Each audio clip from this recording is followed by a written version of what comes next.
Baik. Bismillahirrahmanirrahim. Assalamualaikum warahmatullahi wabarakatuh. Salam sejahtera bagi kita semua. Salam sehat. Selamat pagi menjelang siang ya. Tetap sehat selalu. Baik, pada pertemuan kali ini kita masuk dalam pembahasan tentang penalaran. Pembahasan tentang penalaran dan rasional. Kita coba diskusi satu persatu telah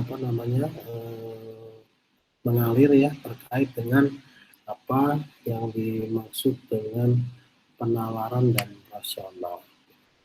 Sebelum saya lanjutkan perkuliahan ini, saya memastikan apakah koneksi suara dan jaringan terhubung dengan baik, suara saya terhubung dengan baik, terdengar jelas? Iya Bapak, Baik ya, kalau begitu langsung saya mulai materi terkait dengan penalaran.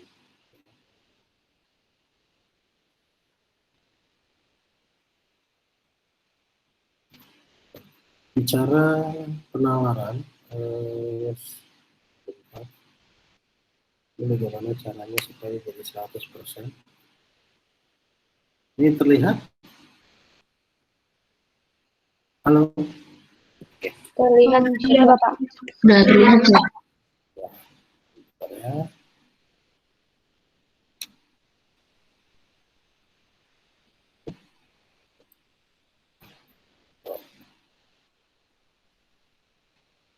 Ini kalau menggunakan Google Drive ini terkendala dengan jaringan terkadang ya, tapi tidak apa-apa. Saya coba. Kita bicara penalaran. Apa sih penalaran menurut teman-teman secara sederhana yang dimaksud dengan penalaran? Wow, tidak bisa ini. Bentar.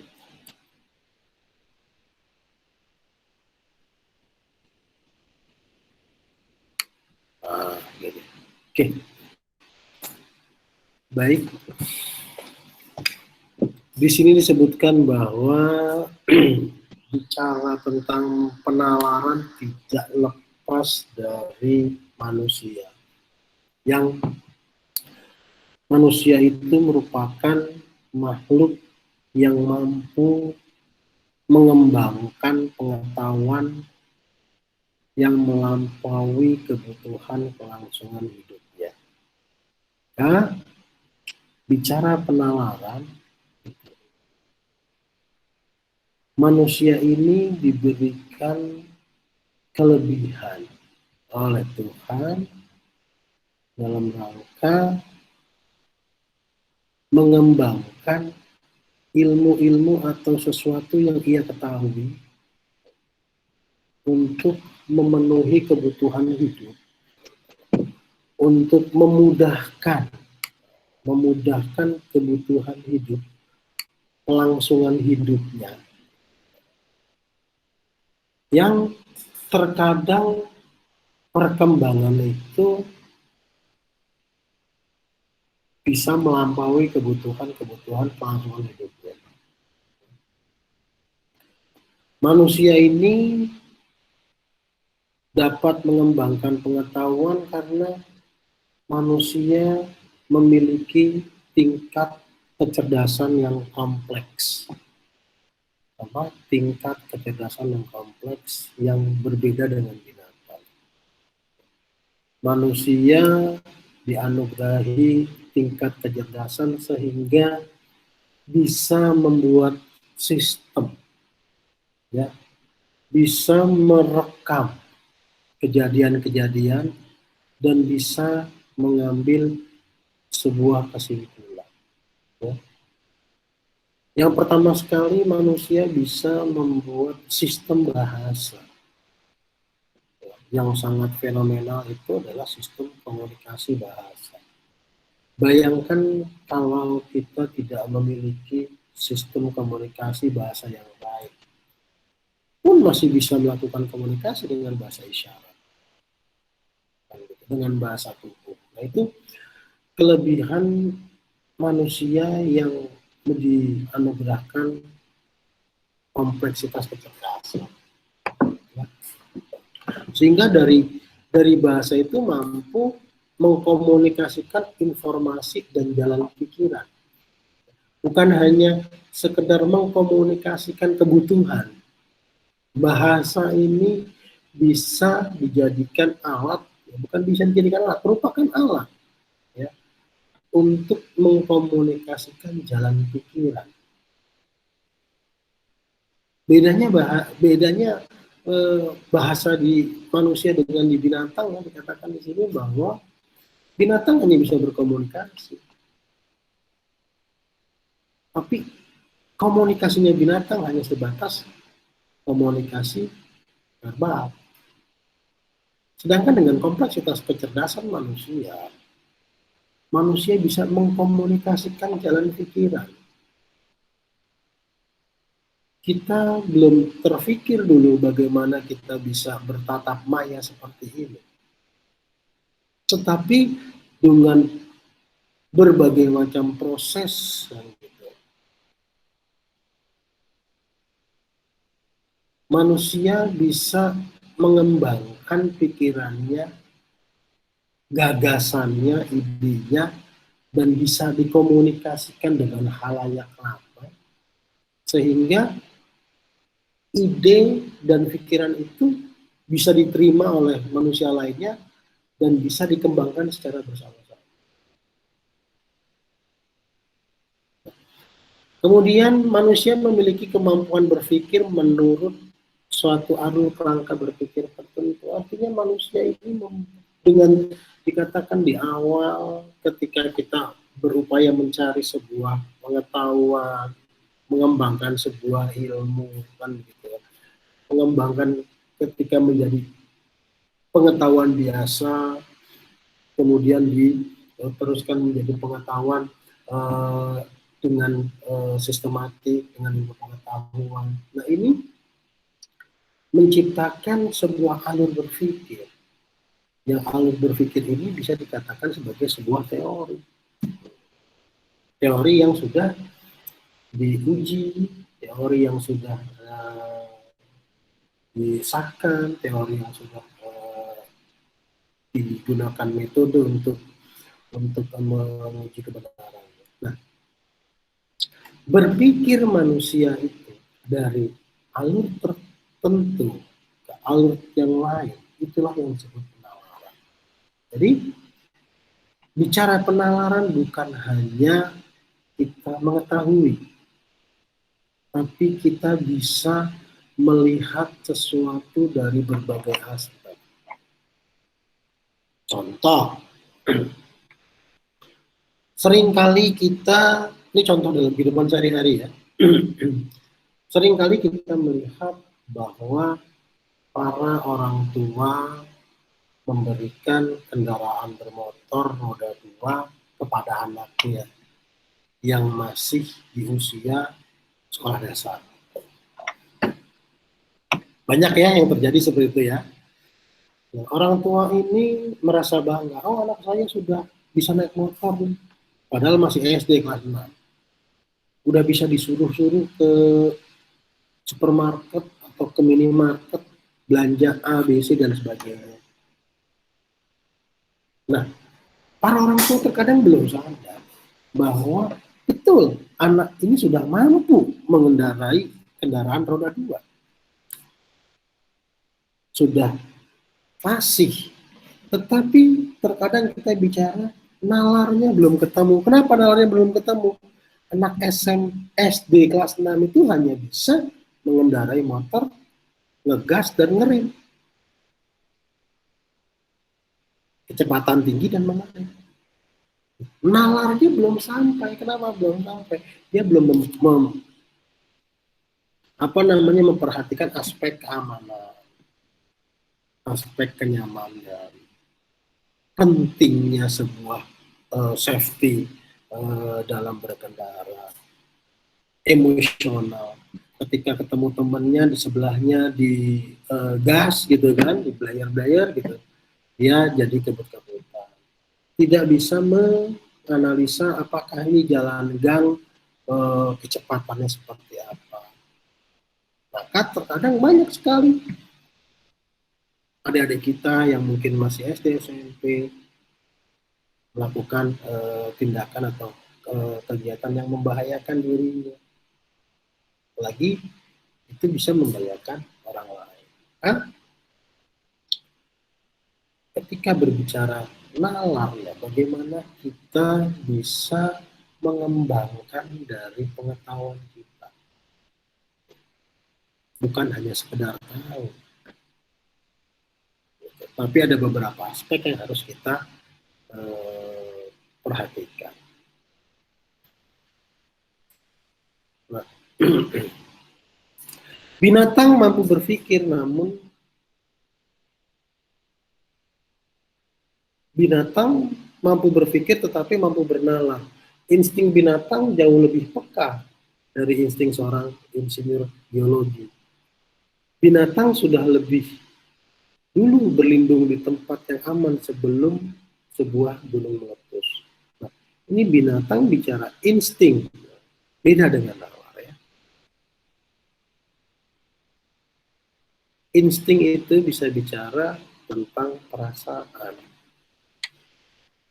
Namun binatang tidak bisa bernalar tentang gejala gunung meletus. Mengapa gunung meletus? Faktor apa yang menyebabkannya? Apa yang dapat dilakukan untuk mencegah semua hal itu terjadi? Binatang nggak bisa. Mereka hanya merasakan kepekaan itu dari panca indera. Maka dikatakan nalar binatang itu insting ya, perasaan. Gitu loh. Tidak bisa menjelaskan secara sistematis. Dikatakan di sini contoh binatang hanya bisa mengetahui insting gunung meletus mungkin dengan suhu yang panas, kemudian adanya getaran-getaran dari dalam bumi. Mereka bisa melihat itu, mereka bisa merasakan itu dengan indera-inderanya. Oh, kalau manusia ada panca indera, kalau binatang ada berapa indera kan kita nggak tahu. Namun binatang tidak bisa mengembangkan. Oh, memproyeksikan ketika gunung meletus itu terjadi setiap kurun berapa tahun sekali. Oh, bagaimana mengantisipasi gunung meletus? Apa yang harus dilakukan? Dan bagaimana pencegahannya? Seperti tadi saya contohkan ketika anak kecil belum sampai situ. Bekal pemikiran penalaran. Nah, dengan demikian dapat dikatakan bahwa dua kelebihan yang dimiliki oleh manusia adalah bahasa yang bersifat komunikatif dan pikiran yang mampu bernalar. Manusia mampu mengembangkan pengetahuan. Oh, dengan adanya hujan diteliti, kenapa kok bisa terjadi hujan? Berbeda dengan binatang. Binatang ketika dia merasakan ada petir, nah gitu, sebatas pengetahuannya binatang itu ya ketika hujan berteduh, ketika hujan. Tapi dengan manusia bisa memprediksikan dari mulai jauh-jauh hari sebelum hujan, BMKG bisa. Kemampuan kita mendeteksi hujan, kemampuan kita bahkan membuat hujan. Dengan apa? Dengan berpikir yang benar. Ya, jadi dengan kata lain, ketika kita bicara bernalar itu, bagaimana kita mengembangkan pengetahuan yang kita miliki. dari berbagai macam aspek. Ya, meskipun begitu, tidak semua pengetahuan berasal dari proses bernalar. Betul. Manusia adalah makhluk yang berpikir, merasa, mengindra. Ya. Jadi pengetahuan kita berasal dari panca indera. Totalitas pengetahuannya berasal dari ketiga sumber tersebut, berpikir, merasa, dan mengindra. Nah, tiga aspek ini yang mempengaruhi pola pikir. Ya, kebicaraan rasional, di samping berasal dari ketiga sumber tersebut, pengetahuan manusia juga berasal dari wahyu yang merupakan komunikasi sang pencipta dengan kita. Bonus kita akan teliti nanti. Sekarang kita bisa meneliti gelombang-gelombang seluler. Kita menggunakan smartphone kita menghubungi saudara kita, kerabat kita, teman kita, tidak terhubung lagi dengan kabel, dengan nil kabel. Suatu saat kita bisa mengetahui gelombang-gelombang komunikasi antara manusia dengan lingkungannya, manusia dengan makhluk gaib di sekitarnya. Kita nggak tahu tuh ion positif itu seperti apa, ion negatif itu seperti apa. Tetapi dengan ilmu pengetahuan diciptakan ion positif dan negatif. Sudah terciptanya alat ionizer ya, yang pembersih purifier udara. Tetapi pada kenyataannya juga masih kecolongan adanya virus COVID-19. Suatu saat kita akan lebih mengembangkan pengetahuan kita sehingga kita bisa tahu, kita bisa berkomunikasi dengan makhluk-makhluk yang tidak bisa teraba, tidak bisa terdeteksi dengan panca indera. Ini bicara kebenaran kemarin ya.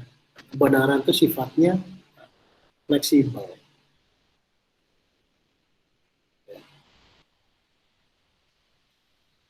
Nah, kita bicara yang berikutnya, hakikat penalaran.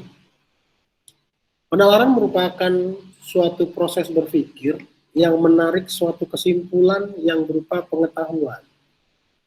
Manusia pada hakikatnya merupakan makhluk yang berpikir, merasa, bersikap, dan bertindak. Sikap dan tindakannya yang bersumber pada pengetahuan yang diperoleh melalui kegiatan berpikir atau merasa. Jadi kita diberikan panca indera untuk merasakan, kita diberikan akal pikiran untuk berpikir.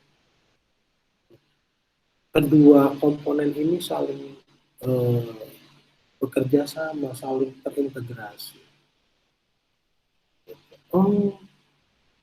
Alpukat manakala dikasih kopi menjadi sesuatu paduan rasa yang enak.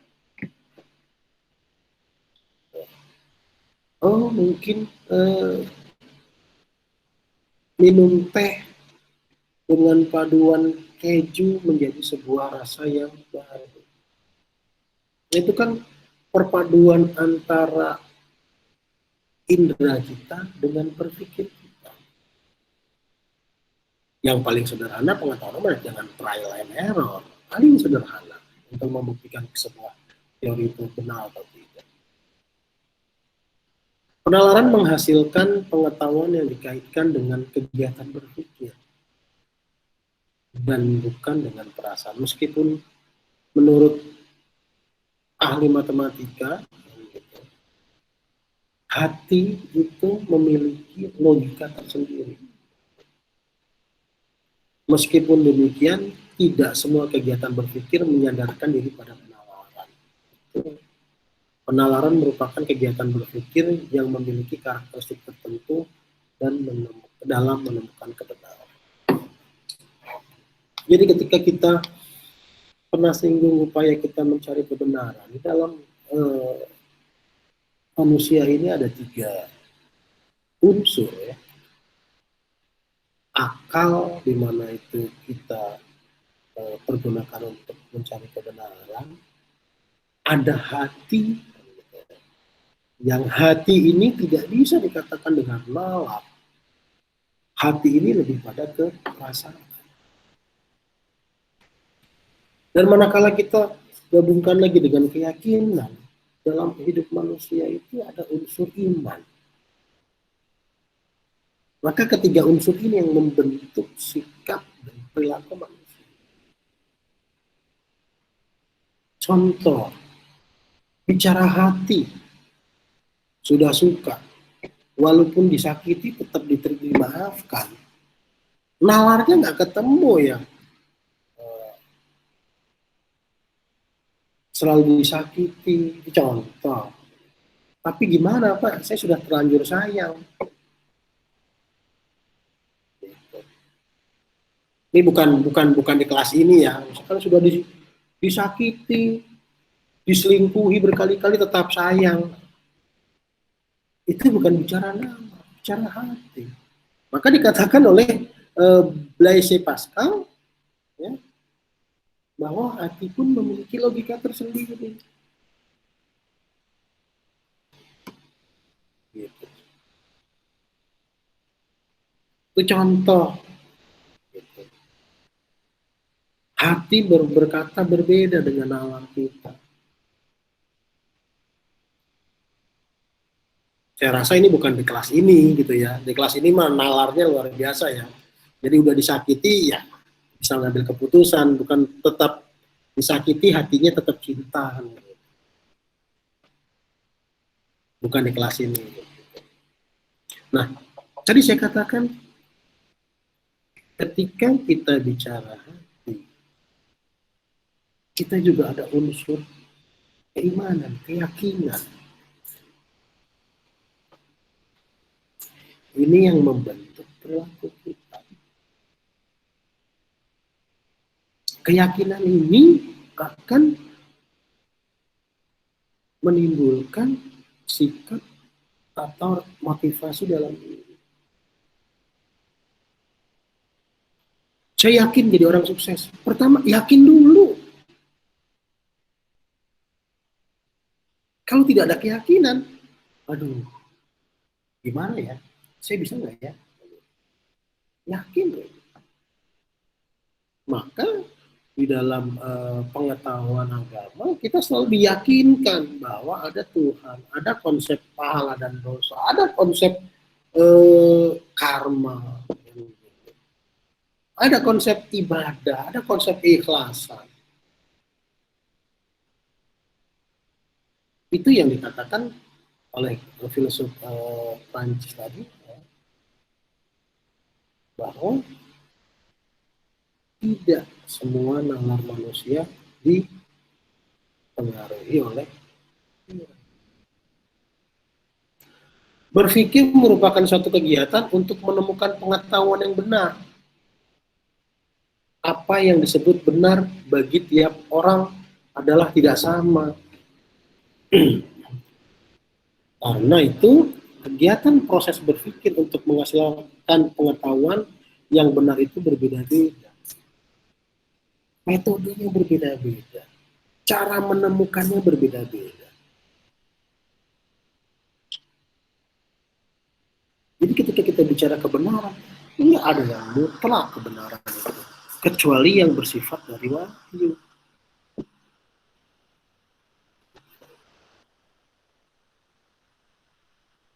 Dapat dikatakan bahwa tiap jalan pikiran mempunyai apa yang disebut dengan kriteria kebenaran.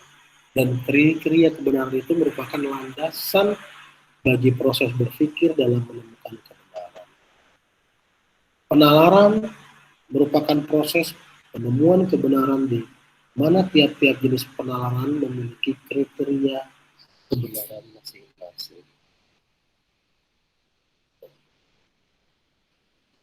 Ya, izin Pak. Ya, silakan.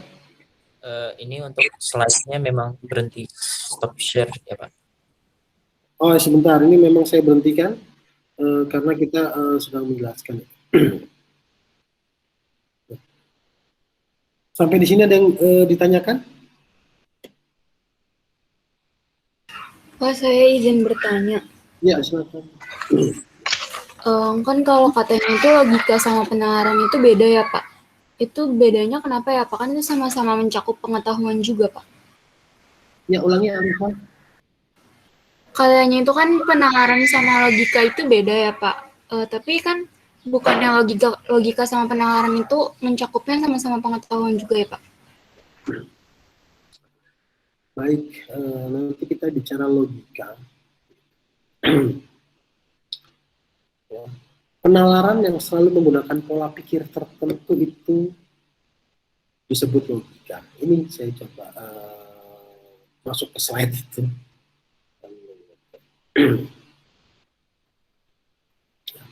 Jadi ciri khas pertama dari penalaran, ya, penalaran yang selalu menggunakan pola pikir tertentu disebut logika. Selalu menggunakan pola pikir tertentu dari sudut pandang tertentu. Jadi dalam lingkup yang sempit bicara logika itu dari penalaran. Kalau bicara penalaran dari berbagai macam pola pikir. Karena itu dapat dikatakan bahwa setiap bentuk penalaran memiliki logikanya sendiri-sendiri. Ya. Dengan kata lain, penalaran merupakan suatu proses berpikir logis. Bicara logis dulu. Dari satu sisi. Ya.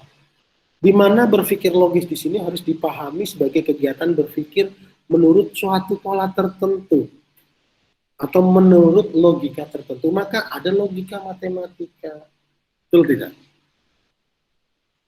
Ada logika ekonomi. Nah, itu lebih spesifik.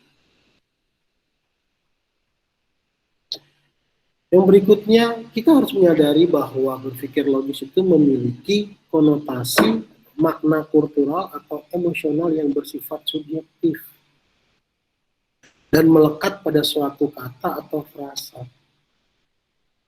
Sementara makna eksplisit dan harfiah dari suatu kata tersebut disebut denotasi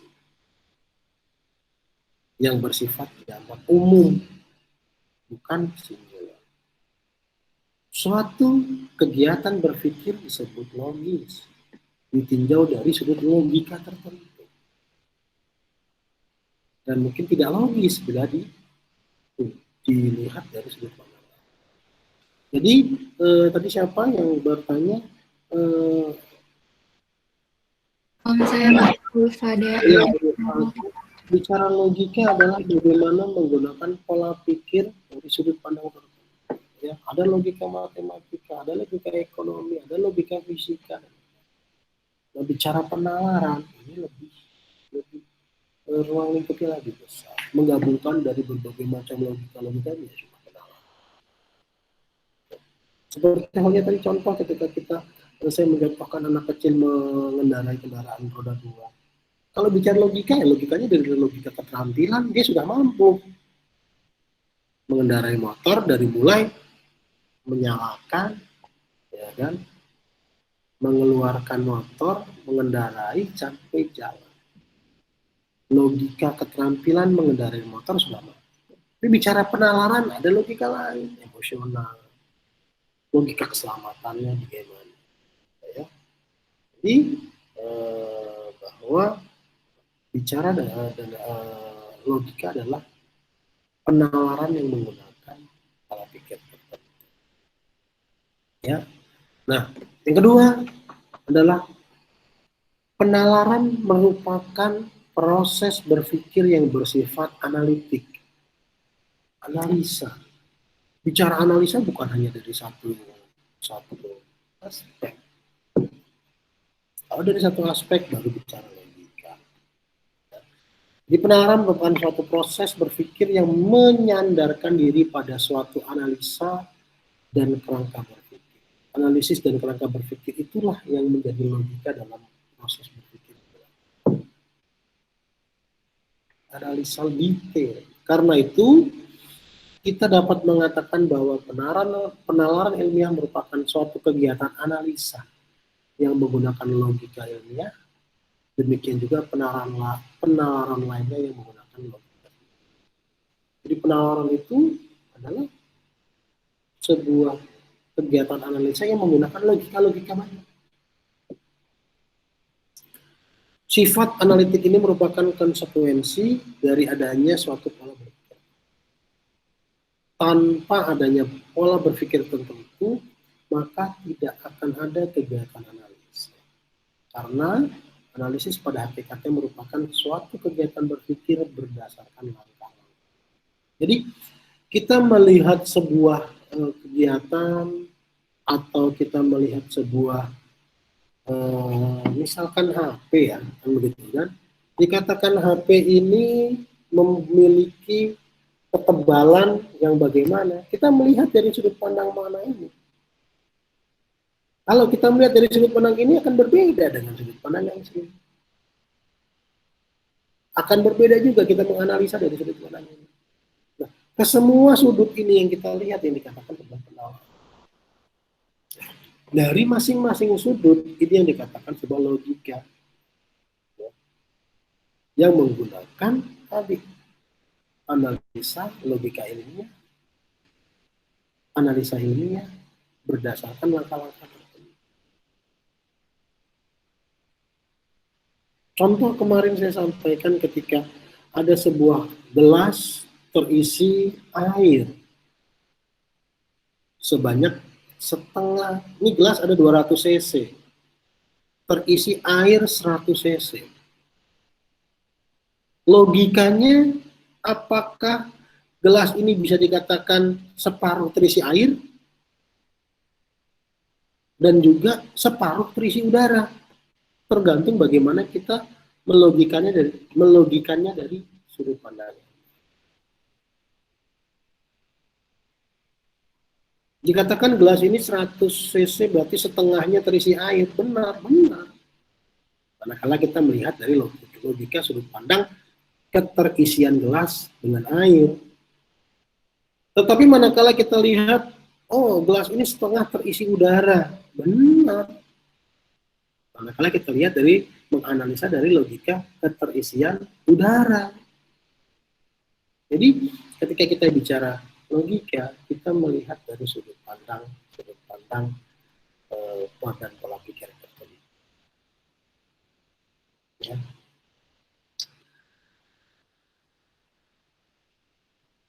Baik, siapa? Alifa, oke ya. Iya Pak, terima kasih banyak penjelasannya Pak. Kemudian kita masuk ke sini langsung kesimpulan. Nah, kesimpulannya adalah bahwa kita dapat katakan tidak semua kegiatan berpikir mendasarkan diri pada penalaran. Tidak semua kegiatan berpikir bersifat logis dan analitis. Ada dua cara berpikir, yaitu berpikir yang berdasarkan penalaran dan berpikir tidak berdasarkan penalaran. Tadi saya sampaikan, tidak semuanya kita berpikir logika dan penalaran. Hati tidak selamanya sesuai dengan nalar. Iman tidak sesuai dengan nalar.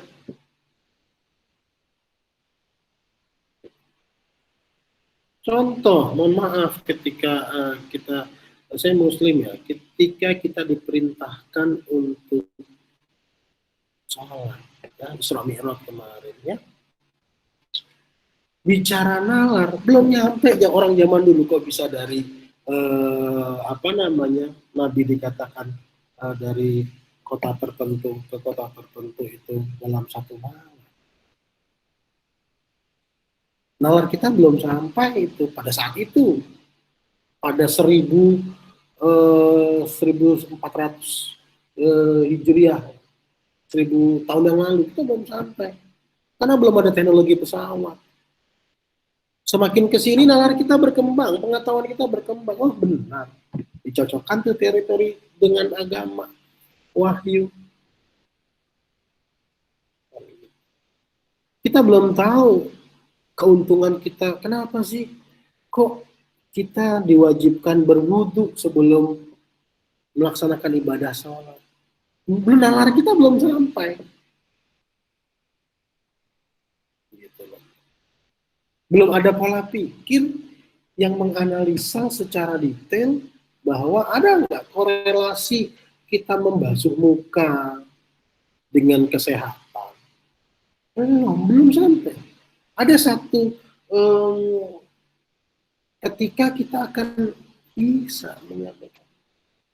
Saat ini yang kita gunakan bukan nalar kita, tapi apa? Iman kita. Yakin kita dulu, karena kita belum sampai. Pernah dikatakan di dalam kitab suci Al-Quran ya, bahwa akan ada kejadian kiamat dan lain sebagainya. Kan begitu loh. Kita tidak menggunakan logika, nggak ketemu logika. Kita sekarang bicara kiamat, kita nggak tahu umur kita. Kita bicara kita berbuat jahat akan menimbulkan dosa, akan dibalas, kita belum tahu. Belum masuk ke nalar kita. Maka dikatakan ada yang harus berdasarkan penalaran, ada yang tidak berdasarkan penalaran. Ini 3 unsur tadi. Penalaran hanya bicara kognitif, akal saya, rasional. Tapi ada hati, ada iman. Maka bicara teknologi sekarang hanya bicara bagaimana kita mempergunakan akal. Tidak ada nih chemistry yang terbentuk, sangat kecil. Karena apa? Kita tidak tatap muka. Itu maka kita harus pikirkan lagi kenapa. Begitu. Ada sesuatu yang bicara logika, bisa masuk nalar. Contoh, ada yang tahu Nabi Adam itu perihal apa yang menjadi alasan Nabi Adam setan diusir oleh Tuhan dari surga?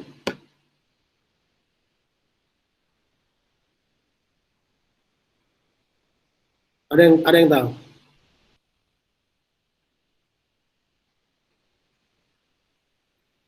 Halo? Kenapa? Ya. Kenapa sih kok setan diusir dari surga oleh Tuhan?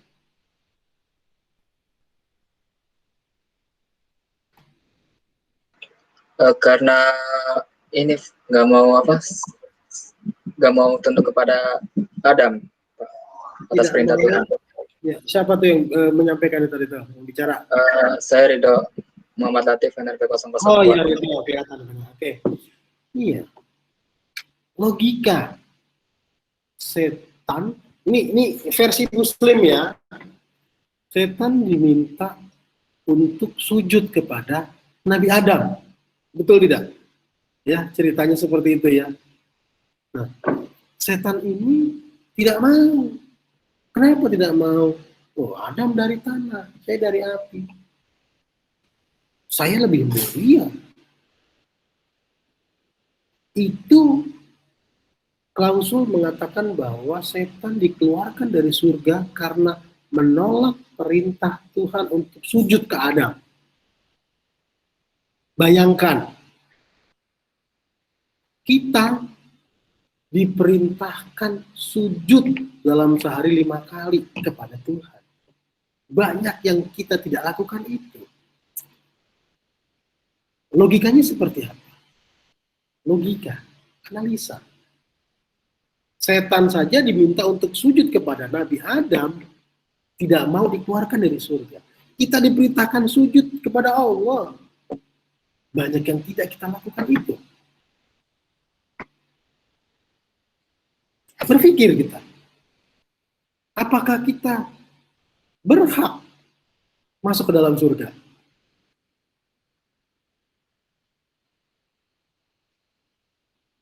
Itu logika. Belum bicara nalar.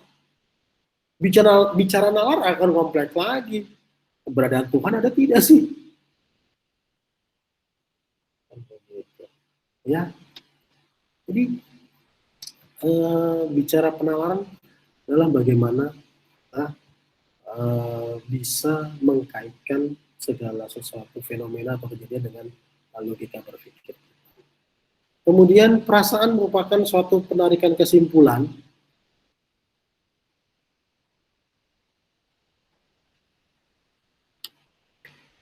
yang tidak berdasarkan penalaran.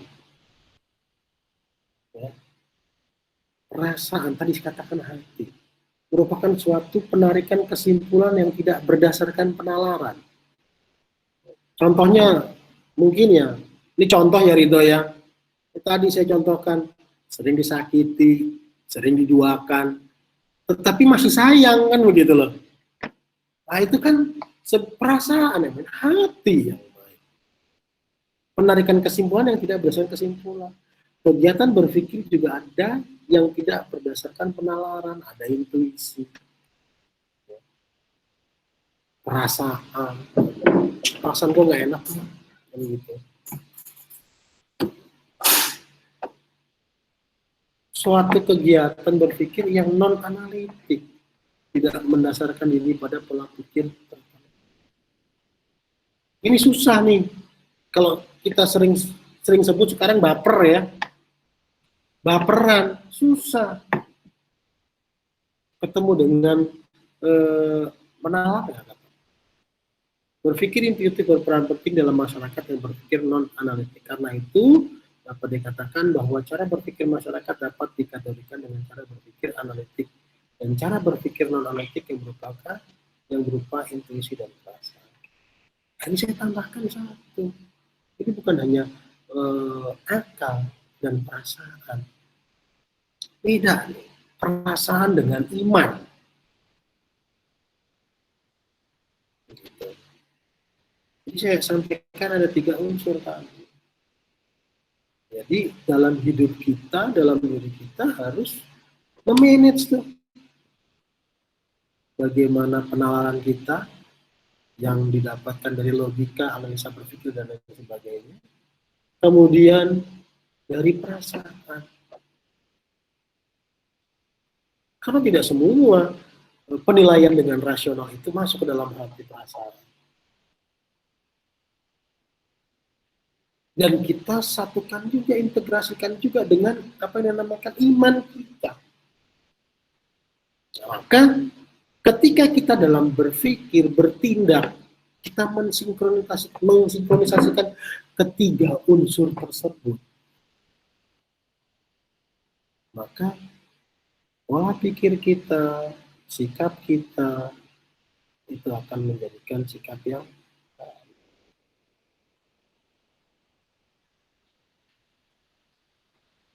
baik. Sampai di sini ada yang mau ditanyakan? Bapak mau izin bertanya. Ya. Nama saya Nabila Farina, saya narka 032. Mau izin bertanya terkait penalaran seseorang itu bisa salah nggak sih Pak? Terus apakah penalaran seseorang itu bisa jadi tolak ukur kepintaran seseorang? Soalnya kan kalau kita misalnya ujian tuh Pak, banyak tuh soal-soal yang berhubungan sama penalaran. Nah itu tuh ada salahnya gitu loh Pak. Nah apakah sebenarnya penalaran tuh bisa salah nggak sih Pak? Terus bisa jadi tolak ukur kepintaran seseorang nggak sih gitu Pak? Terima kasih banyak. Baik, terima kasih. Bicara penalaran itu kan kita melihat dari zoom out-nya sebuah fenomena atau kejadian. Ya. Kemampuan orang untuk bernalar itu adalah bagaimana seseorang tersebut mampu menghadirkan logika-logika dari berbagai macam sudut pandang. Setiap orang memiliki perbedaan kemampuan. Ada yang bisa menghasilkan penalaran dari 2 atau 3 logika, ada yang bisa 10 logika, itu dipengaruhi oleh pendidikan dan pengalaman. Jadi bicara penalaran, ya berbeda.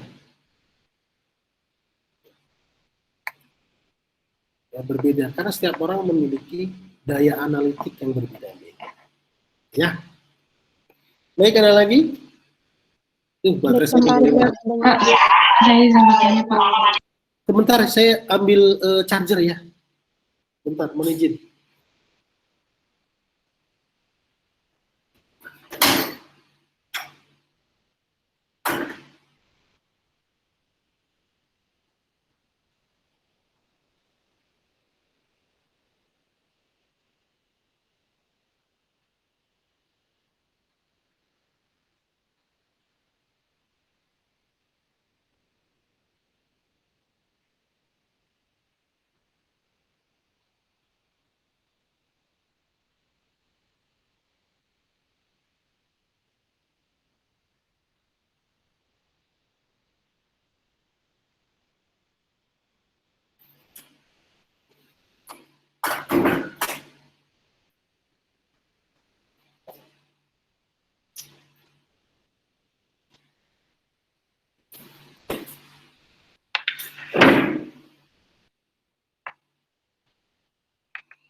Ya, baik, silakan. Putu. Iya, saya izin bertanya, Pak. Saya Nanda dari Kanal 27. Berbicara tentang logika dan kenalan kan dari tadi ya, Pak. Kadang tuh saya merasakan ini setiap hari, Pak. Kenapa ketika kita lagi... Sebentar. Baik, Pak.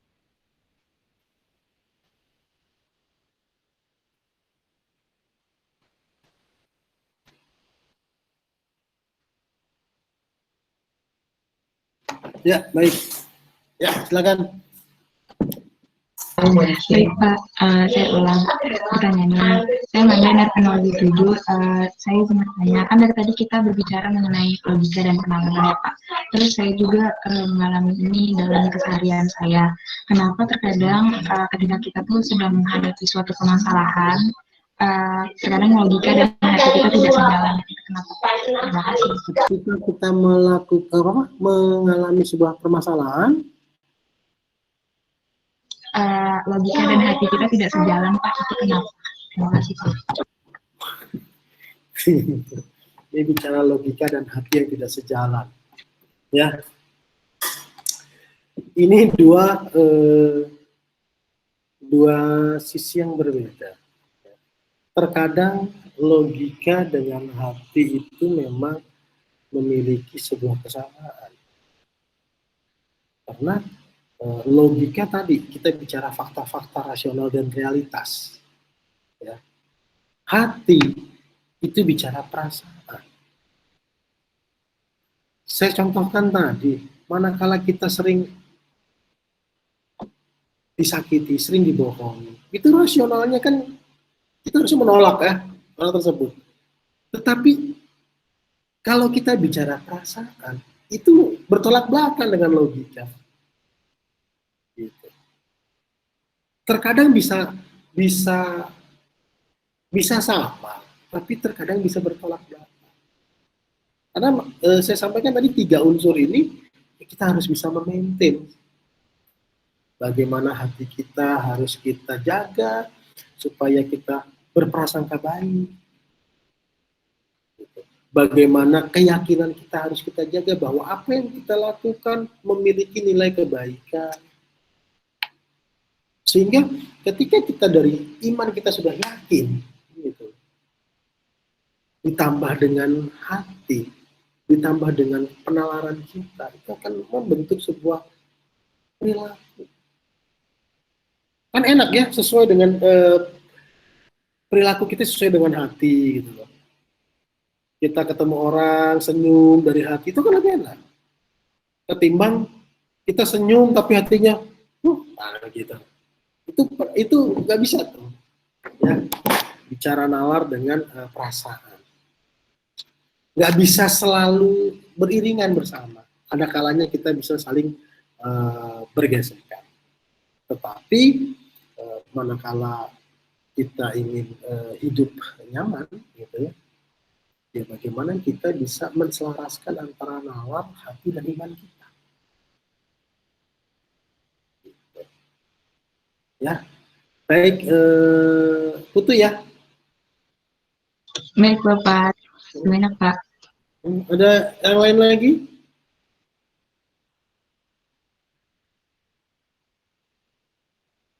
Baik, kalau tidak ada, saya akhiri pertemuan kita itu kali ini. Kemudian juga absen sudah bisa dilihat semua atau sudah bisa diisi semua? Bentar, Sudah Bapak. ada empat. Sudah bisa diisi Pak absennya. Kenapa? Bisa diisi Pak absennya. Bisa Ada ini diakses. sudah masuk sudah 46 gitu ya. Kalau tidak ada, kita lanjutkan minggu depan, gitu, pembahasan berikutnya. Mudah-mudahan apa yang kita diskusikan pada hari ini memiliki nilai kebermanfaatan. Ya. Kita selalu berupaya bahwa apa yang kita lakukan, apa yang kita kerjakan bermanfaat gitu, bagi orang lain, bagi sesama, bagi umat, dan juga yang terpenting bukan hanya bermanfaat, memiliki nilai ibadah, memiliki amal kebaikan. Jadi kita sinkronkan antara bagaimana kita bernalar, berpikir, dengan perasaan kita, dengan keyakinan kita. Ketika tiga itu sinkron,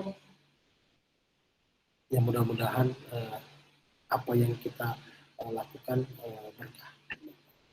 Baik, mohon maaf manakala dalam penyampaian ada beberapa hal yang mungkin dirasa kurang berkenan atau kurang update materinya, saya mohon dibukakan maaf yang sebesar-besarnya. Kemudian juga saya berpesan agar kita terus selalu menjaga kesehatan kita, ya, tetap sehat, jaga orang-orang tersayang yang terdekat dengan kita, ya. Baik, akhir kata saya ucapkan terima kasih, sampai jumpa minggu depan. Minggu depan masih kelas saya atau kelas besar? Izin menjawab Pak, Ya, masih kelas kecil Pak, masih sama dengan bulut. baik. Baik, Dwi, terima kasih informasinya. Sampai ketemu minggu depan. Assalamualaikum warahmatullahi wabarakatuh. Waalaikumsalam warahmatullahi wabarakatuh. Terima kasih banyak Bapak. Terima kasih banyak.